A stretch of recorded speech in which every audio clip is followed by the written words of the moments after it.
Guys, I'm not supposed to plant these for another week. But I think they might be ready to plant. That's going to be interesting because the ground is way too wet at the moment. Alright, y'all, come with me. Hey guys, so we are out here in the front yard. This is where we have the start of our orchard planted. And let me just show you what we have, okay? So we have several peach trees.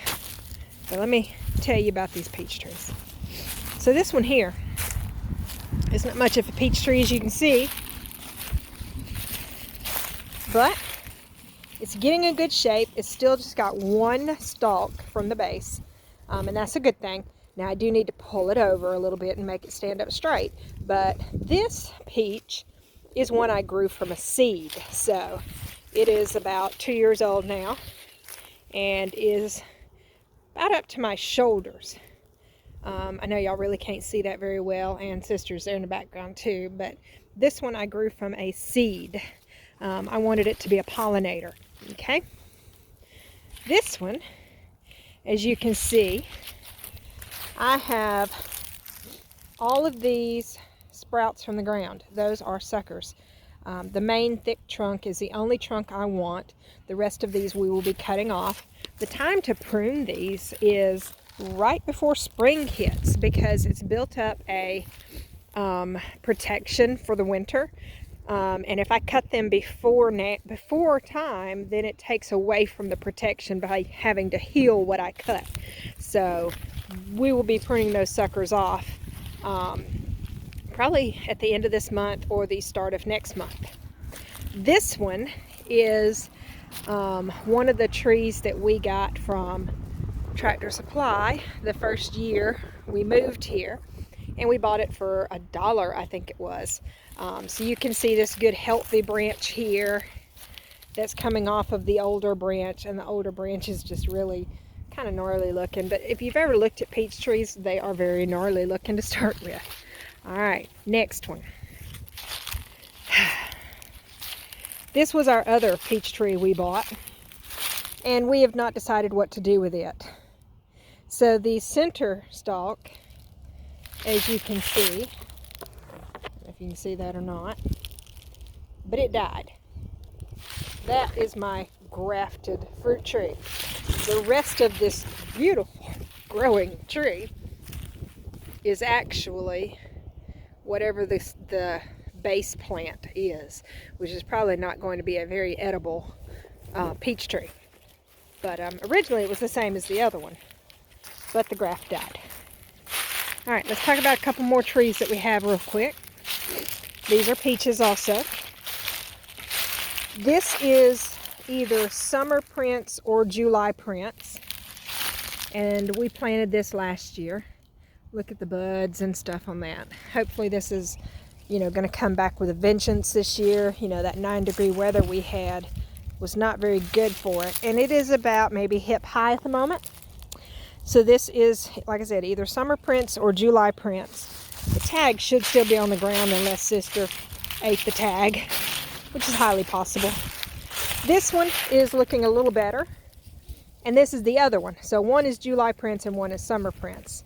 And as you can see, this one's got a lot more sprouts and stuff. And again, we're not going to be doing any pruning until just before spring, okay?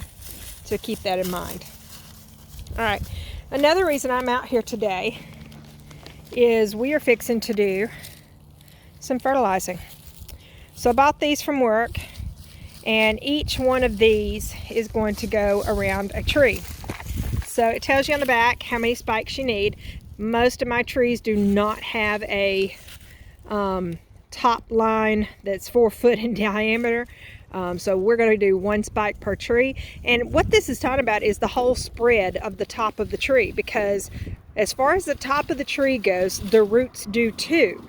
So that's something you need to remember when you are, digging up plants and things, is whatever the top is supposed to look like, that's what the roots look like. Now, where does that become a problem? Y'all know them camellias that people have kept boxed shaped for years? Yeah, the spread of those roots is a lot bigger than that plant looks because they kept that thing pruned. All right, so we're going to put one of these spikes per tree so far. That one may be the only one that's more than 4 foot, but I'm only going to give it one spike because it's definitely just a pollinator because the graft died. But this one, I'd say that's about 1 foot diameter maybe. Yeah, so it's going to get one spike. All right, let's talk about a couple of other trees that we have. So this one right here, guys, this is a nectarine. Yep, we got a nectarine, and I only have one nectarine. We will be adding to this later. But there we go. All right, what else? So interestingly enough, I don't know if y'all remember my mystery plant that was in the flower bed forever. Well, it is taller than I am now, and it is an elderberry. So I have an elderberry in my flower bed in the front yard. Will it stay here? I don't know. We will have to just see. We did plant several more, but this thing's taller than I am at this moment, so yeah. All right, one more plant that we have to look at real fast before we go out to the road, basically, where the rest of the plants are. So this is a cherry tree, and it was Sister's chew toy. So I'm just surprised it is living. But it's getting some height to it finally. It's about my shoulders, but Sister definitely chewed out the very top of it. Will we get cherries from it? I don't know. Maybe, hopefully. But we only have one of it also. And you remember, most trees like 2 different varieties for best production, okay? Now, y'all like my weed beds? Yep. Let me tell you the difference. See this area? This area got mulched.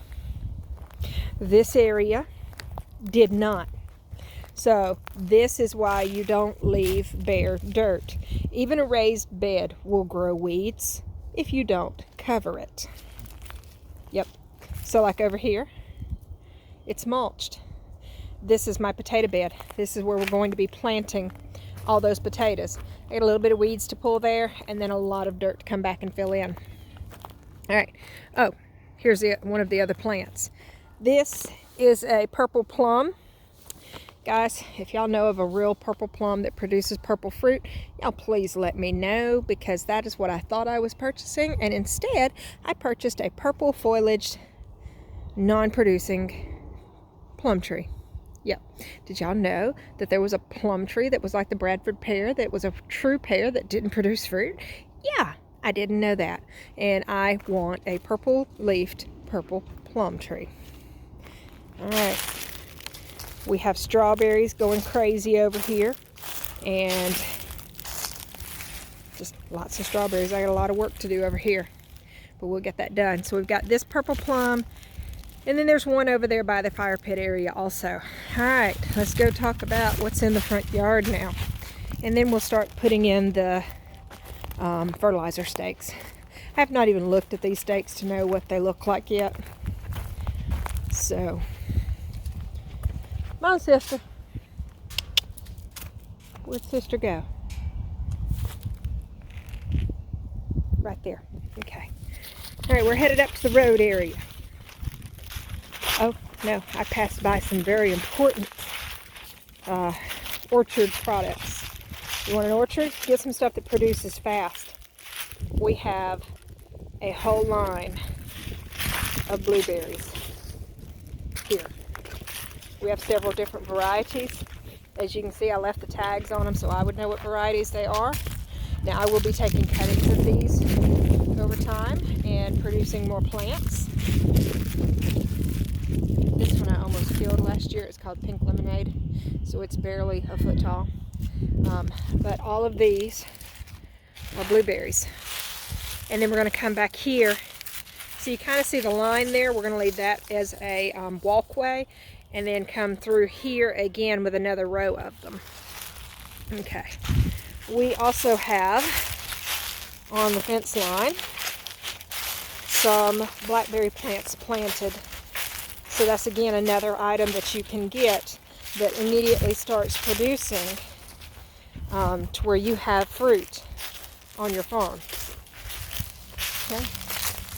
See, this one tried to root on me, but I pulled it up and it's up on the fence. Same for this one, it's up on the fence.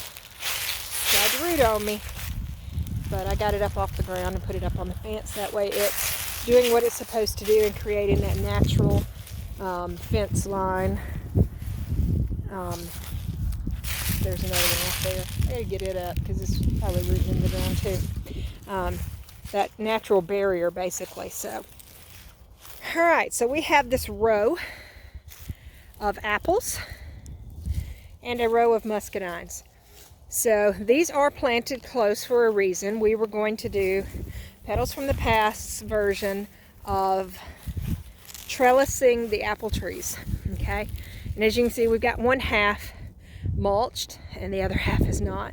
We just didn't get it done before all the rain started, guys, and all the cold, so we still got tons of work to do. And as you can see, we still got tons of leaves. Yeah, so all those leaves will be coming up here and mulching these fruit trees. All right, so we have a Gala apple, and it is almost as tall as I am. We have a Rome apple, and it's a little bit taller than I am. Hopefully they did not get bit too hard. They don't really want to mess with them at the moment in case they did get bit. But one way you can tell if it's still alive or not is to scratch it, but don't do a lot of scratching because that's something that is going to have to heal. And I think mine is still alive, but I can't get it scratched with my fingernail. I broke it the other day. If you still see green under there, then it's still alive. So ours is getting close to fixing to start budding out and everything. I hope they don't bud out too soon. We've also got some pruning to do. Like right there, we lost a tip. And we may have lost the tip of that. I can't tell. But as soon as spring gets here, we will be pruning a lot of this. So yep, there's one we lost as well. See how the tip is gray? So that's one reason that we liked the trellising idea. It was a lot more pruning, but it was, you know, something that we could maintain, hopefully. All right, this is a Fuji. So we have a Rome, a Gala, a Fuji, and then we have a Granny Smith, which I've got to get it stood up because it's leaning. All the rest of them have been standing up pretty good. This one's leaning. And then we have our fifth and final, for now, I think it's a Jonathan. Oh, it has washed away. I can't tell what it is.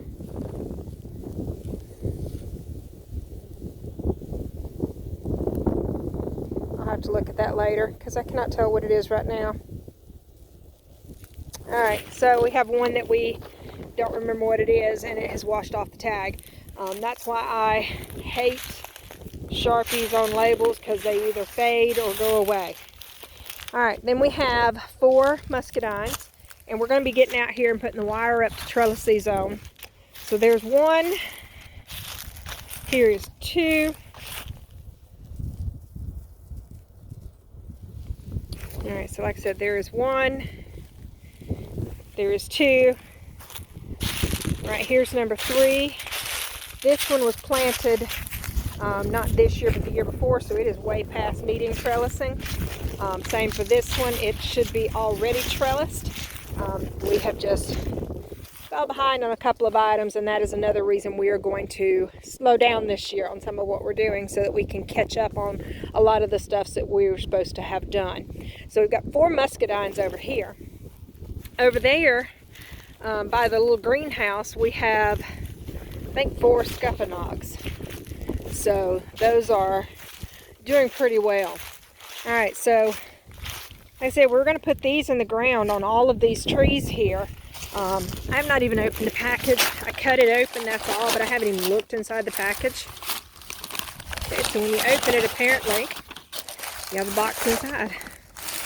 All right, so let's see if I can get this box open on camera. Y'all just bear with me.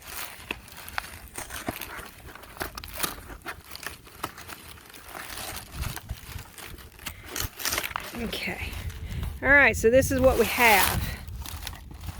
We have a spike. So it appears that I put the cap on and then hammer the spike in by the plant, and then take that cap and put it on something else, because that's the only cap I see in here. Let me look at the directions. Let's see. Apply once in early spring and once in mid-fall. Place the plastic on it, drive the spike in the ground, and you're gonna plant it around the drip line, okay? So let me see if I can get that flat. Okay, y'all see that? So this tree is almost straight up and down, so I'm gonna come out a little piece, you know, and plant around it like it says, okay? And then we're gonna just drive it in the ground. And yes, kind of hurts my hand, so I'm going to come back with a hammer and do this in a little while, okay? But that's all I do. We're going to fertilize all these trees today. That is on my to-do list. Have a nice, beautiful, sunshiny day. There's not a cloud in this beautiful sky. And it's halfway decent warm out here, so it's very nice.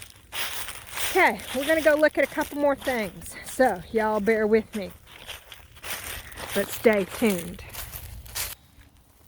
Oh, the bane of my existence, thistles. These things make an awesome bloom, by the way, and they feed the wildlife very nicely, but we have a farm. So I've got to get that up and out. And I want to get all the root, and I missed it. The root is still on the ground here, and that thing hurts. Usually I can take the tip of my shoe and just root it up, but that thing will produce 1,000 seeds per bloom. Our livestock do not eat them, so it's kind of a small problem. Yeah. So make sure, if you live near somebody with cows and stuff, that you take those suckers out. They will thank you for it in the long run. All right, sister, come on.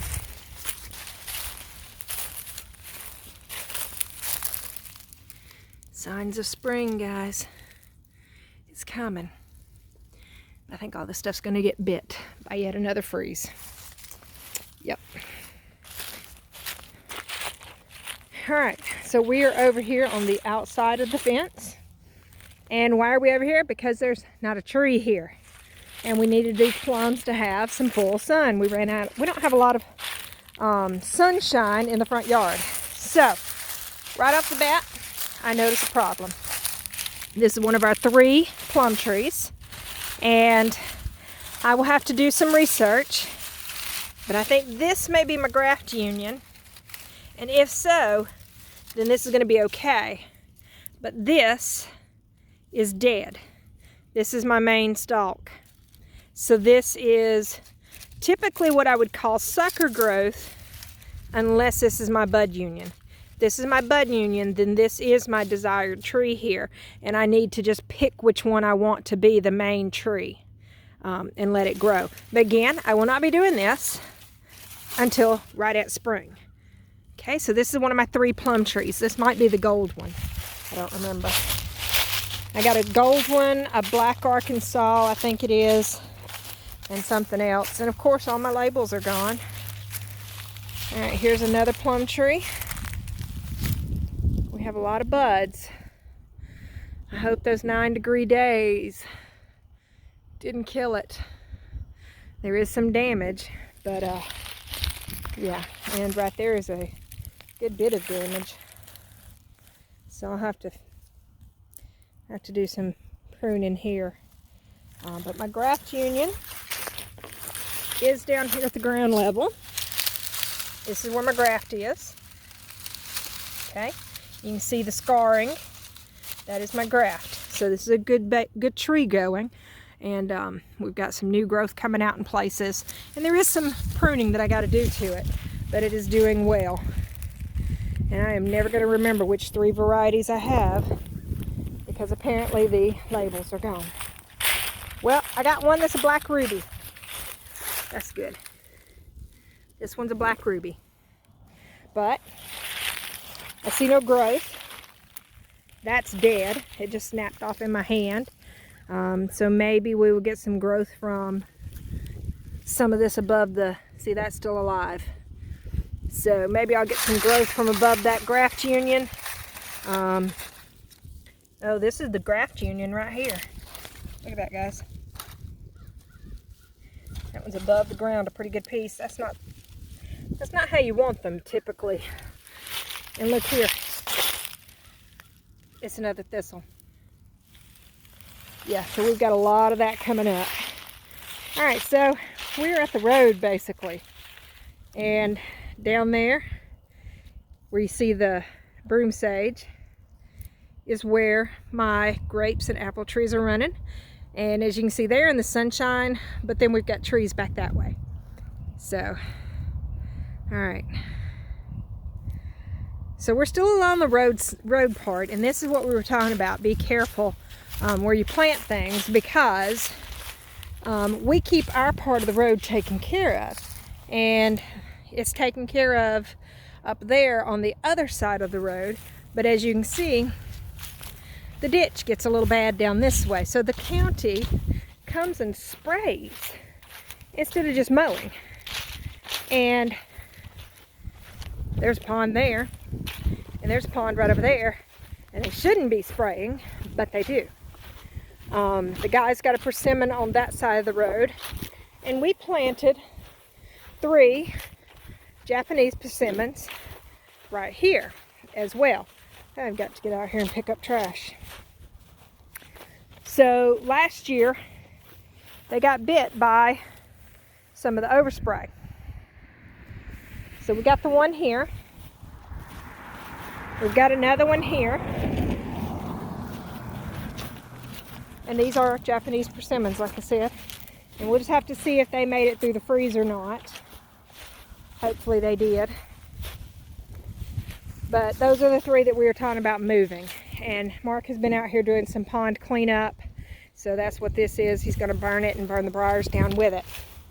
So now we're going to walk over here to the far fence line.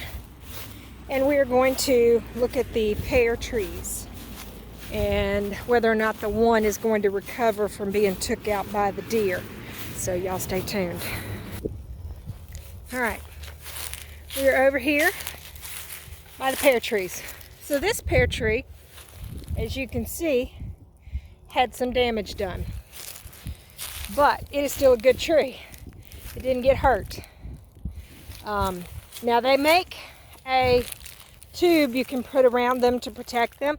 Honestly, I didn't think about a deer coming through here and rubbing on the trees and ruining them. And my tag is gone on this one too. Darn it.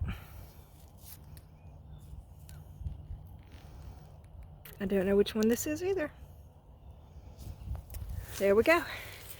So this one is either a sugar pear or a hard pear. I don't remember. But let me show you this.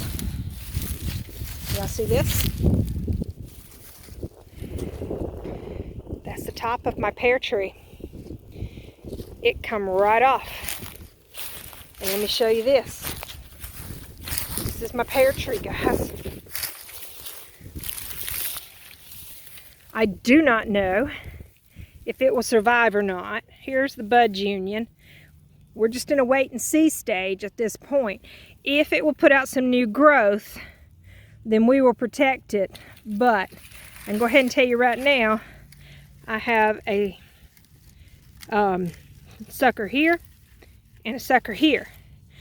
And if these are the only things that grow, then we're going to pull this out of the ground and replace it. Unfortunately, I hate to do that, but that is what we'll have to do, and replace it with another tree. But yeah, he did a number on this tree, guys. He even broke it in 3 pieces. Yeah. Yep, 3 pieces. All right, so that is where we are out here at the garden, or the big field rather. Y'all recognize the lime pile. And this is the big field where we plant everything. So, yeah. We have 2 more beehives left to move up to the house or put new bees in. But as you can see, we're still not too far from the road, but we are all the way at the edge of the property with those 2 pear trees there. Okay? All right, let's walk back and show you inside the chicken yard where all our fig trees and pomegranate and stuff is. And y'all stay tuned. Look at that sucker trying to take off. It's huge.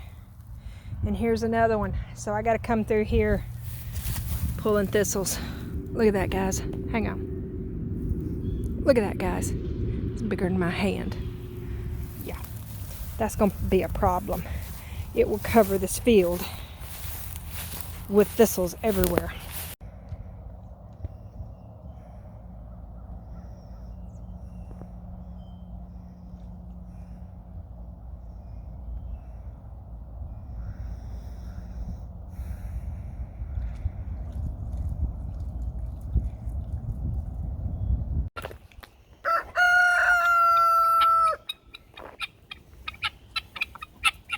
Major Tom, you got some interesting ladies here. We may have to correct that this year. Yeah, I don't think the guineas are your ladies, and I don't think the hens are your ladies. So, yeah, keep that in mind. Sister, come on. Come on, sister. All right, so we're in the chicken yard. Where's the best place to put a tree that drops fruit on the ground? Somewhere there's a cleanup crew. So we put the fig trees in the chicken yard. Now, usually we would have green buds already. I don't think the tree's dead. I think it's going to make it through the 9-degree weather.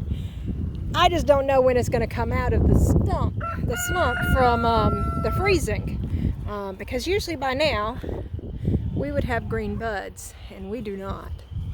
So that might be a problem. All right, so this is a brown turkey fig that we bought at Walmart. Same for this one here. This one is a brown turkey fig that we bought at Walmart. Same thing for it. We've got some damage for sure. Hopefully it recovers quickly and we get figs this year. But right now, it's looking kind of iffy, guys. This 9-degree temperatures and 4 solid days below freezing may have had an effect on our trees and stuff. All right, so let's go out here. Guys, the chickens go right through this fencing. It was meant to keep the dog away from the chickens. We were hoping to let Marshall off the run to where he could do some running. But when we let him off the run, he loses weight. So, bless his heart, we had to put him back on the run. But we left the chicken fence up. It'll come down at some point. But it was designed to where the chickens could get away from the dog. And this is either going to be meat birds again, or it's going to be my greenhouse. Because this is where we're going to put the greenhouse. More like the high tunnel, you know. We're kind of designing one ourselves. So, with that being said, this tree is actually younger than the other trees. Hang on, guys. Okay. This tree is actually younger than the other trees and growing much taller and better. And this one was made from a cutting off of his mom's tree. So, this one will do well, but I don't know what variety it is. But let me show you something on it also. It's a green bud. It's another green bud. So, the freeze did not take this one out. I don't know why. So whatever variety this tree is, it's doing well already, okay? And it was made from a cutting, so that is a 2-year-old cutting. All right, what else do we have over here? we have 2 pawpaw trees. One is doing better than the other. They're growing differently, if that makes sense. Now, I see right off the bat a coloring difference. I don't know what that means, but I have a feeling we will find out when spring gets here. I hope not. I hope this is not a dead part of the tree, but it might be. And if that is the case, there's another spot right there. That's my main leader of the tree. So like I said, we'll find out more when spring gets here and things start budding out and leafing out. But we have that pawpaw, and then we have this pawpaw. Yep. This one is bushing better, but not growing tall. And that one is growing tall and staying skinny, basically. My daughter just got home, so let's go over here. We're going to show you the pomegranate tree that is over here. I am actually walking through the garden at the moment from last year. We're going to blow all these leaves in here and then till it up. But the pomegranate is over here. Now we only have 1 pomegranate because we also have dwarf pomegranate. And I thought maybe, hopefully, that would be good enough for pollination purposes. Now this also is a tree that keeps getting zapped every time temperatures go down. So this is its second winter, and it's still not much taller than my knees, about like the dwarf one. So we'll have to wait and see on this one as well. So that's a pomegranate. And then over here on this fence line, we have scuppernongs on the fence line. We have 2 over here planted and 3 or 4 more to come back and plant. They're planted down here, so hang on. We are trellising them along the fence line. I have some pruning to do, but this is one of them. And then the other one is down here. They're spaced 20 feet apart. And like I said, I have three more at least at the house, if not 4 of these to get planted all along this fence line. All right, so y'all stay tuned. All right, pomegranate right over there. We're coming over here. And this is where our last fig tree is. This one is, oh darn, I forgot what it is. It was one that I wanted badly. Let's see. Oh good, LSU purple. And it's still a small tree, knee high. We planted this one last year. Hopefully it recovers from that 9-degree weather as well, because that was not a cheap tree. Yeah, we spent a little money on that one. I heard all these good things about an LSU purple, so we got one from Petals from the Past, and I hope it does okay. All right, what else do we have? Well, like I said, we planted some fast-producing stuff. I love blackberries, so we have blackberries all along this fence. Every 10 feet is another blackberry. So all the way up to the corner and down the driveway line is where we have blackberries planted.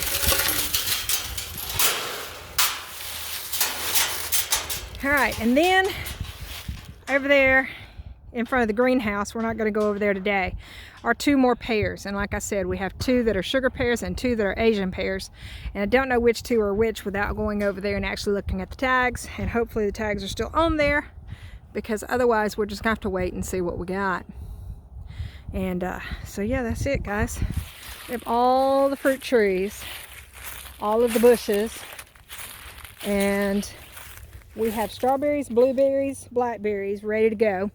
We have pomegranate, we have figs, we have apple, peach, plum, pear, persimmon, muscadine, scuppernongs. We have a cherry and a nectarine. They may or may not produce. And we have elderberries. So that is where we stand on the start of our orchard. We will be adding more. All right. So y'all stay tuned. We're going to leave you with this. Did I mention we have strawberries? Because we have strawberries. Everybody needs to be like this little flower right here. I don't know if y'all can tell where this little flower is.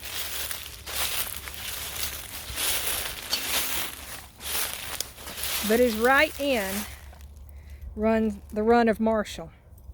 And it is getting trampled all the time. So we need to learn how to roll with the punches and be a survivor instead of a victim. Because at any point that flower could just give up, wallow, all that good stuff. And it does every now and then. It stops, it wallows, it deals with what it's been given, but it doesn't stay there. It stands back up and it keeps on going. So guys, be a survivor. Quit being a victim. Look at it, surviving, being trampled all the time. Just wow. All right, guys, so if you like what we're doing, make sure you give us a like, make sure you give us a comment, share, subscribe, hit that notification bell. Y'all know the ordeal. We like to talk, we like to teach, and I like to have things to talk about. So y'all tell me what you want me to talk about, and we will do a video on it. When I have pretty days like this, we will be doing videos. So this will come out Monday for y'all's homesteading video. And on Wednesday, we'll be live, and Fridays, we will have fireside chats. So Friday is our Bigfoot day. Wednesday is anything y'all want to talk about. And Monday is our homestead videos. So with that being said, like I said, subscribe, share, get new eyes on the videos, hit that notification bell to where it tells you that we're there. And we will catch you all later, guys. Bye, guys. See y'all later.